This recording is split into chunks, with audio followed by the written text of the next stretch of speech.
విజయవాడలో 2024లో వచ్చిన అకస్మాత్తు వరదలకు ఏడాది పూర్తయింది. ముఖ్యంగా విజయవాడకు పైనుంచి అంటే కృష్ణానదికు పైనుంచి అంటే నాగార్జున సాగర్ నుంచి ఒకేసారి భారీగా వరద ప్రవాహం రావడం, మరోవైపు బుడమేరు విజయవాడ మధ్యలో నుంచి వెళ్తున్న బుడమేరు ఒకేసారి పొంగడంతో విజయవాడ నగర ప్రజలు, ముఖ్యంగా విజయవాడ మొత్తం అస్తవ్యస్తమైంది. ముఖ్యంగా ఈ పాయకారావుపేట కానివ్వండి, లేకపోతే అజిత్ సింగ్ నగర్ కానివ్వండి, లేకపోతే నున్న ఇతర ప్రాంతాలన్నీ పూర్తిగా నీట మునిగిన నేపథ్యం. జక్కంపూడి కాలనీ కానివ్వండి, ఇతరత్ర మొత్తం.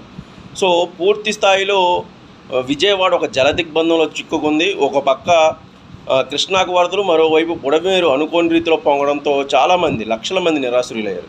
సో అప్పట్లో కూటమి ప్రభుత్వం కొలువుదీరి చాలా తక్కువ సమయంలోనే ఈ ఇన్సిడెంట్ జరగడం, అప్పట్లో ముఖ్యమంత్రి గారు చాలా హుటాహుటిని స్పందించడం, వరద ప్రాంతాల్లో ఆయన స్వయంగా పర్యటించడం, చాలా రోజుల పాటు అక్కడే మాకం వేయడం, సుమారుగా 5 నుంచి 6 రోజుల పాటు అక్కడే మాకం వేసి అధికారులకు సూచనలు ఇవ్వడం అప్పట్లో కూటమి ప్రభుత్వానికి ఎదురైన మొదటి సవాల్ ఇది.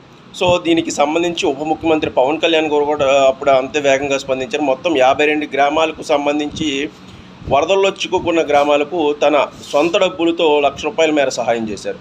సో కూటమి ప్రభుత్వం ఏర్పడిన తర్వాత వచ్చిన ఈ పెద్ద విపత్తులో ప్రకాశం బ్యారేజ్ కూడా చాలా వరకు దెబ్బతింది. ముఖ్యంగా అప్పట్లో వైసీపీ నేతలకు సంబంధించిన కొందరు పడవలతో ప్రకాశం బ్యారేజ్ను ఢీకొట్టించారు, కావాలని ప్రకాశం బ్యారేజ్కి నష్టం చేకూర్చాలని చూశారు అన్న విషయం అయితే అప్పట్లో సంచలనమైంది. దీనికి సంబంధించి కేసులు కూడా నమోదైనాయి.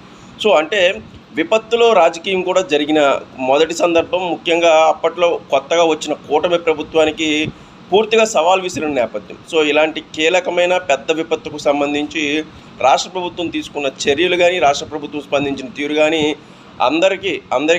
అందరినీ కూడా శభాష్ అనిపించేలా చేసింది. అధికార యంత్రాంగాన్ని పరుగులు పెట్టించిన ముఖ్యమంత్రి గారు, ఆయన కూడా స్వయంగా పాల్గొన్నారు. సో ఇంతటి కీలకమైన ఇంతటి వరద విపత్తు విజయవాడలో గతంలో ఎప్పుడూ రానంత పెద్ద విపత్తు వచ్చిన వేళ కూటమి ప్రభుత్వం ఎదుర్కొన్న తీరుకు ఏడాది పూర్తయిన సందర్భంగా ఈ ప్రత్యేక వీడియో.